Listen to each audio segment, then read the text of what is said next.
All right, what's up, everyone? Been a while since my last video, but I did a tweet about my SBET trade I did, and had a couple people reach out and some comments like asking when I'm gonna do another video. It's been a while, maybe like 2-3 years. I don't even know. Been busy, been traveling. Um, but yeah, I think this Treasury unlock trade was probably top 3 easiest setups of the year. I think anyone with a small account could have easily 3-4x their accounts. Just taking these trades, there was a couple of them. I'll go over mainly SBET and 2 other examples. And then I'm going to go over an example where an underwriter or a company might cook you, and special situation because of the shutdown. So I think let's just get right into it. So I'm sure everyone saw SBET, like no questions asked. Huge move after the Treasury was announced, and then 3 weeks later had the pipe unlock trade. And I'm going to go over this one because that's, what the video is about. The steps that got to it and whatever. So here's the timeline. So SBET pipe, the ATM they filed, the auto filing, why that's important, the deadline they had to file, the outcome. Then I'm going to go over the BNB one quickly, just show the chart. NACA as well, just show the chart. Zone, which is one where the underwriter might have tried to, scam anyone that was shorting into it, and VOR, which was interesting because of the SEC shutdown. So just quickly, on this day announced the Treasury. 69 million shares, whatever the exact was, probably says it here. Yeah, 69 million at 615, 670 for certain members, blah blah blah. Anyway, $6, right? ETH Treasury. I think the main thing that you wanna see is hundreds of hands, right? I don't know if it was exactly 100, but it was like tons, like at least 50.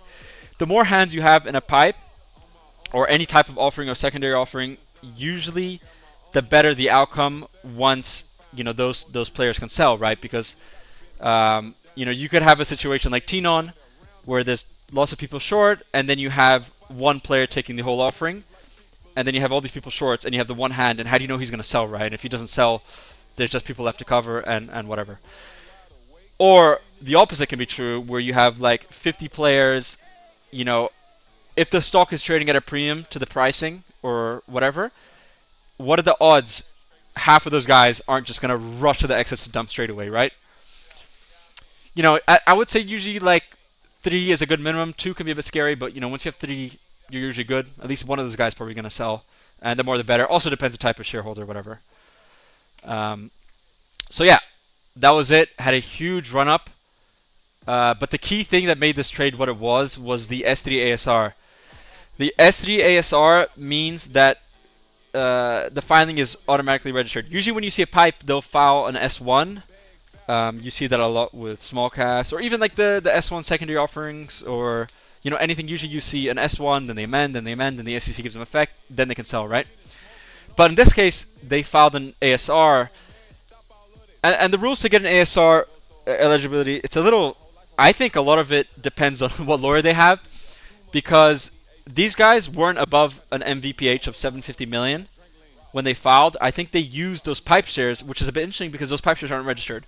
Either way, it doesn't matter. They filed the S3 ASR for the ATM, and I think that made this trade game on, and you'll see why.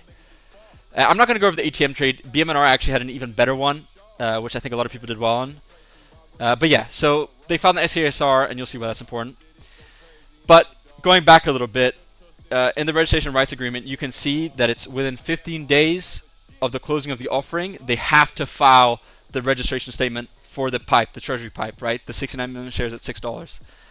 And it has to be effective within 30 days of its filing date. Now, obviously, if you file an S3 ASR, it's effective right away. So yeah, that's important. And then you can see in another filing they put out that the offering closed on May 30th. They put a PR out actually on June 2nd that the offering closed then. But if you look in the 8Ks, you can see they actually closed on May 30th. So 15 days after May 30th is June 14th. And that's the deadline when they have to file the registration statement for the Treasury. Okay? So why is the ASR important? Because if they filed the ASR for the ATM, why would they not file the ASR for the pipe? Which basically tells you by June 14th, all those pipe guys are going to be able to sell, right? They filed the ASR on June 14th or even earlier. Those guys are going to rush the exits, and it's going to get killed. And I think that's the main important thing here. And the things to obviously, there's a chance that they don't file an ASR and they file an S1. I'll show you an example of that later. But you have to bet on the odds. And even if they do just file the S1, the stock is probably going to react lower because then market starts thinking, okay, it's only a certain amount of time before it's effective and they can sell, and you still have the benefit of the ATM, on your side if you're short, right? The things to consider: where do you think it'll go? What's the current NAV, and how much downside is there, right? Now the pipe was at $6, but it doesn't mean it's going to go to $6, right? You've seen premiums on stuff like MSTR on these Treasury plays. But the thing is, they use an ATM for days and days in a row. And I think at the time I did some rough maths. If you look at like 10% of the volume, whatever it was, I'm going to make up a number. But let's say I figured best case scenario NAV is 15. Okay, so shorting at 30, you have 50% downside within 4 or 5 days, right? It sounds really good. And that's at like a best case scenario, it's going to trade 15. Realistically, I thought $10. So yeah, that's like the main reason why I started with a bit of a swing position on. Obviously, like, the stock can squeeze before, and maybe you have to manage risk. I mean, it did happen. I remember shorting, and then 1 or 2 days later, there was this move here to 50, and it's a bitch in the moment. But like, if you have a good idea of what the outcome is, and you are controlling your risk, like, you can just hold it, or even use that as a spot to add. And so yeah, that's like the first way entered this trade, was putting on that swing position. And then, waiting every day to see what are they going to file. And then on Thursday, so 2 days before the deadline, they filed at 4:38 the S3 ASR. Like, within a couple seconds, opened that shit up, read, made sure that was registering the pipe shares. By the way, wasn't really sure exactly what filing they'll do. Maybe they'll do a 424B5 off the other S3 ASR, 424B7. There's other ways you can do it, right? But yeah, so anyone who's interested in actually learning can go and look at the other examples. And there was a couple other examples where they didn't actually do an SASR, they did something else. For example, NACA did a 424B7 off an old SASR. But anyways, yeah, so they did it, saw right away it was registering the pipe, and then it's like, okay, there's 50 plus players on this thing. Its stock's at $30. They're in at $6. Guaranteed. That why would this stock trade at a 5 times NAV? It's not happening, right? Like, this is for sure going 15 or below. And then we started shorting it, and it was weird because there was like 2 or 3 minutes where we were the only volume and no one else was like shorting it. And I'm like, what the fuck? Did we make a mistake? And I think it shows you, like, sometimes, like, you can be like, there's scenarios where you can be so much earlier than someone. And I've been caught in the past where I was so much earlier than people, and I get scared, so I shake myself out. But like, I'm beyond those days. But yeah, just shorted. I mean, I had SR a bit hard, like, but just kept shorting, and then eventually someone came in and just dumped that shit. And as you can see, 30 to 10 within a couple minutes, like, super easy, super predictable. Could have put on tons of size. I could have made way more. Like, liquidity wasn't a concern. I'm sure anyone could have. Also, borrows, from what I remember, was not hard either. Maybe you have to pay the borrow rate, but when you're paying the borrow rate for 4 days, like you just don't care, Like, it's just part of the game. You can't cry about it. So that was it. That was the SBET Treasury. And I think that opened the gates up for a few other ones. This was the best one by far, but there was a couple other good ones. So I'm going to just show 2 quick other examples. BNC, this was the BNB coin. Yeah. Bit of a nuance here, though. If you read the filings, certain holders were able to extend it by a couple days. Anyways, it was known it would be on one of those 2 days. Like, you could read in the filings. It's not hard maths. Like, sometimes you have to dig around. And there you go. A couple days before, boom, minus 50%. Thinner stock, not as good of opportunity, obviously. NACA, another one. This one even had a squeeze a couple days before the deadline. Both of these, by the way, they did the S3 ASR ATM before, so you assume it's going to follow the same thing as SBET. Another one, $7, 3-4 days later, bang. I think it traded down to $1.30. This one was like unlimited borrow.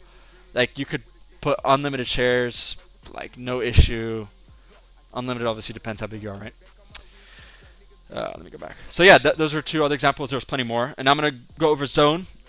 This was another one. Not interesting to me because too small, too thin. But if you have a small account, for all sakes, it was.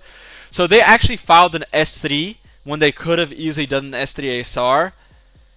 And it even had a spike a day or 2 before. So I'm guessing they just wanted to, like, kill some people, maybe use their ATM or whatever.